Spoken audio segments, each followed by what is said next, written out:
to another episode of Pit Lane Parlay.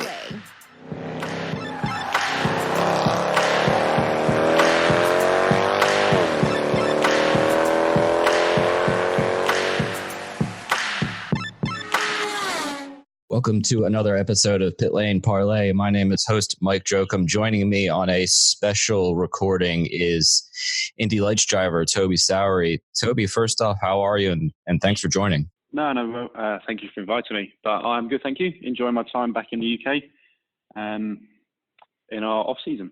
Yeah, so, from your perspective in the off-season, do things slow down, or are you constantly chasing sponsorship opportunities, going to meetings and that sort of thing? So is it, are you almost looking forward to getting to the racing point of the season? Yeah, to be fair, the off-season goes as slow as you'd ever imagine. It almost feels like you fit a whole season between, say, October and February.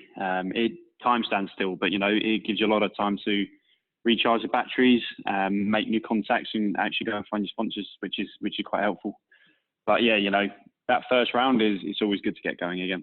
Yeah, totally understand. So looking back on 2019, kind of went from, okay, we see him, at what the time was called BN Racing / Pelfrey for the first couple rounds. We didn't know if you were going to continue.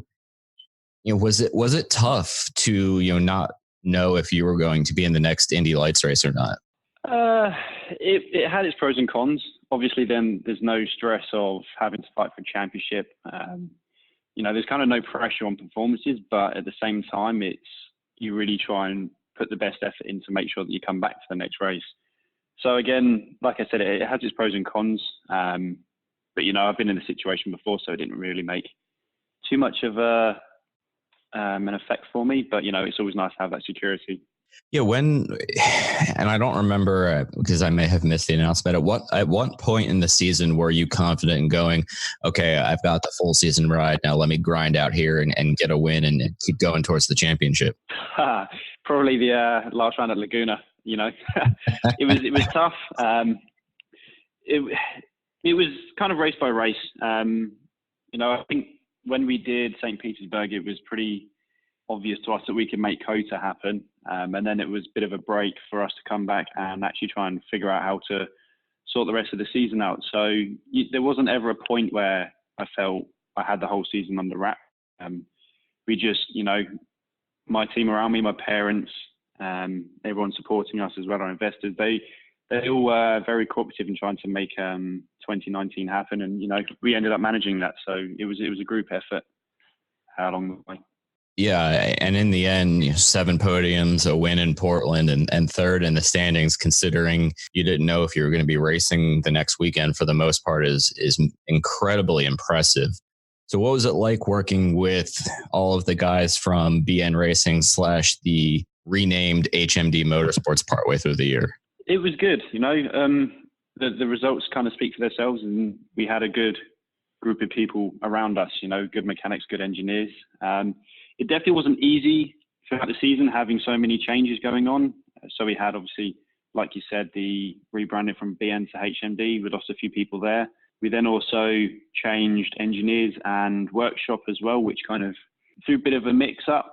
But, as I said, we managed a fair few podiums, third in the championship and a race win, which at this level, although the grid wasn't massive, it wasn't uncompetitive grid. So it kind of speaks for itself in terms of our results and our overall pace consistently.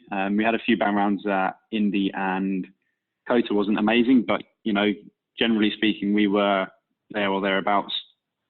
So it was, there was a good group of people around us, which made it an enjoyable season as well. Yeah, for sure. I know it wasn't a deep field with 9 cars, but going against the likes of Oliver Askew and whatnot, really leads to finishing second or third in a majority of the races, makes it even more impressive with who you're going against. Looking back at your racing career before Indy Lights this year, you did 2 races at what was then called Pro Mazda in 2018, finished second both races. And then back in 2017, you had 2 USF 2000 races. So really before this year, you hadn't done a lot of racing on, well, pretty much any of the circuits you were at this year. What made you decide this year, I want to go all in with Indy Lights versus continuing on over on the European? I think you were doing some sports cars and whatnot over there. What was that deciding moment? To be fair, it was just the opportunity of the first race at St. Petersburg. Like you mentioned, we had 2 weekends prior to our 29 Lights campaign in USF at Barber and Indy Pro at Road America. But those are both just, a bit of fun, come out and see what this scene's like and just see how we got on. There was nothing serious about it. It was just, we got the opportunity and thought it would be a good weekend. So it was more, we got the call to do St. Petersburg, and that opportunity, it was like, let's try and make this work because it's a serious championship, especially as it lies right under IndyCar. So I don't think there was ever a point where it wasn't like, let's see if we can make this work. It was always, we've had this opportunity, now let's turn it into something serious. Whereas, like you said, the 2 races we'd done in the other steps of the road to Indy, they weren't as serious. Sure, makes sense there. I have to ask, and I'm pretty sure I asked this when we sat down in Laguna or wherever it was towards the end of the year. You started working with John Comiskey when the HMD Motorsports rebrand happened.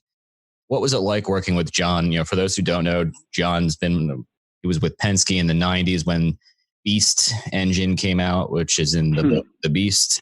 What was it like working with John? I know he's one of the smartest guys in the engineering world. Every moment was enjoyable. The first time I met him was at Mid-Ohio, just after the crash, and I think the first thing he said to me was, "Don't crash again," which kind of laughed off, but you could see he was quite serious. But it was insight to what John's like. He's a very good man at what he does. He's been around a long time. He's got all the right ideas. His approach is correct, and actually, the more time we spent together, the better we got along. He was incredibly professional. A good guy outside of the track as well. He's not one of these people that you never see outside of a race event. He's just very humble and a very nice guy, as well as being very, very good at what he does. So, like you said, we worked with him, and there wasn't any one point where I didn't enjoy being close with John and just, kind of following what he was saying and learning from him.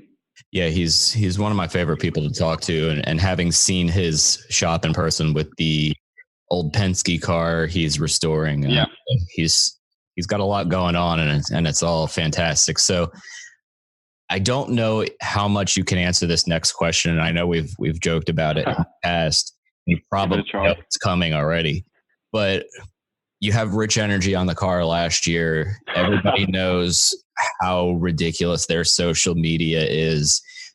One, did you get to talk to the man in charge at Rich Energy? And 2, what is it like having them on the car and then seeing the creativeness, let's call it, of everything you see on social media?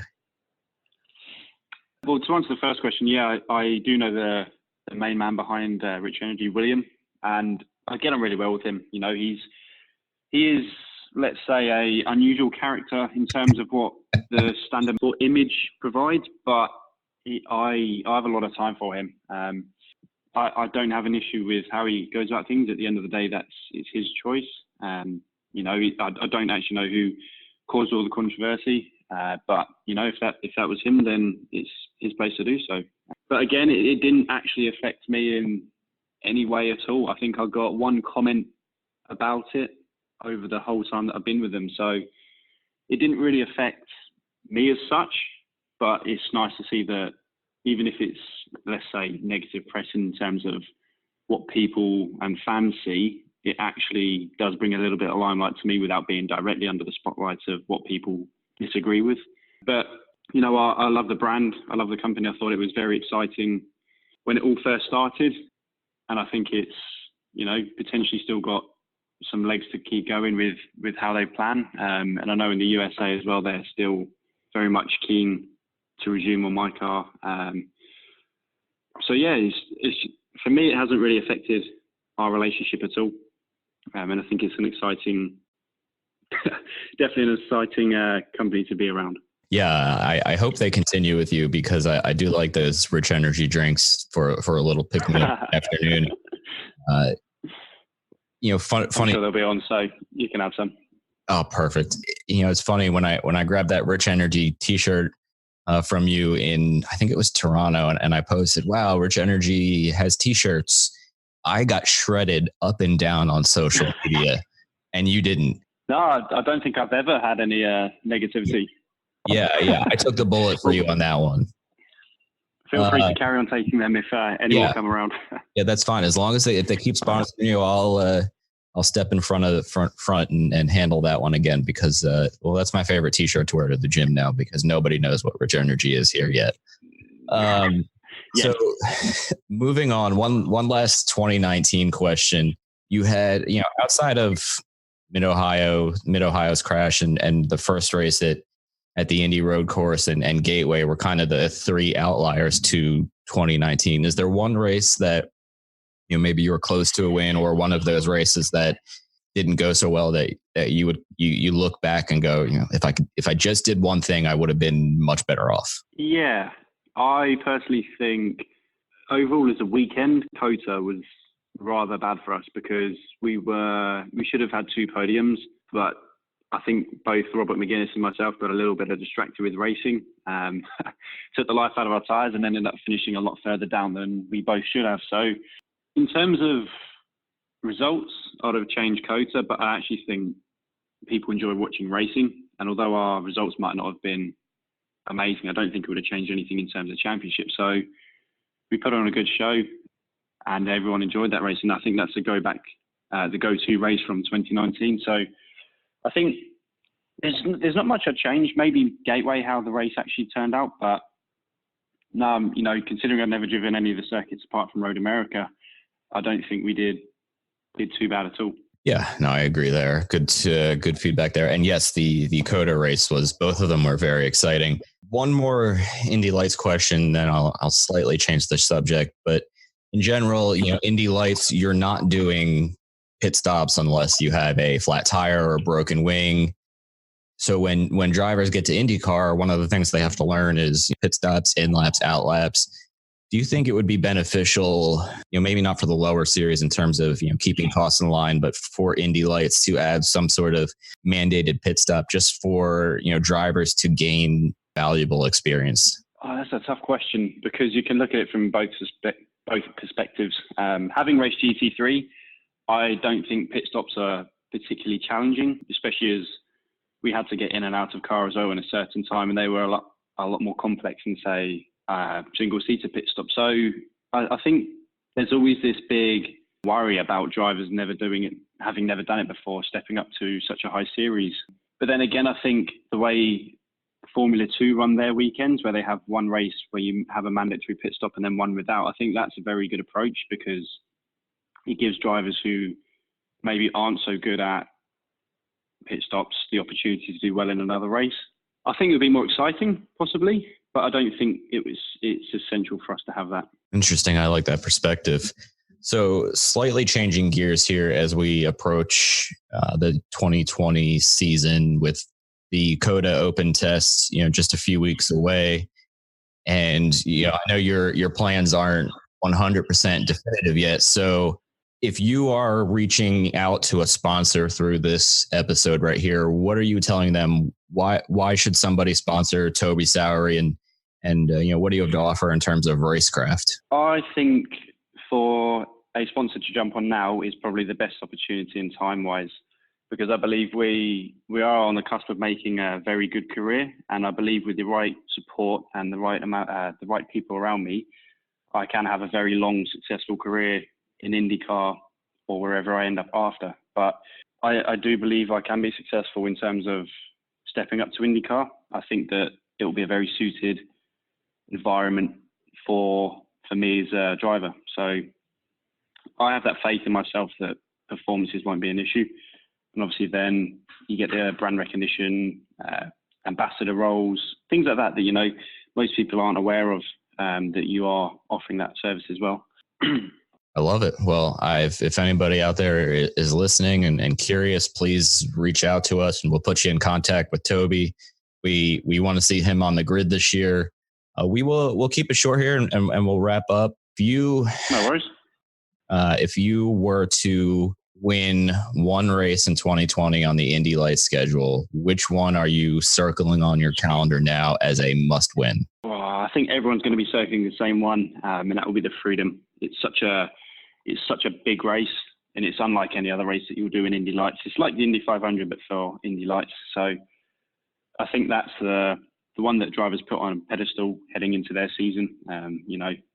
It opens doors for you everywhere. So I think that's definitely the one that most drivers, including myself, would say that's the one that we're gunning for. Awesome. I love it. Well, Toby, thank you very much for joining me on this quick recording here. Best of luck in 2020. No problem. Thanks for inviting me. Yeah, no problem. And hope to see you on the grid in a couple of weeks. I'm sure you will. We are working away and we have some few tricks and bits and bobs up our sleeves. Awesome, man. Well, good luck. Thanks very much.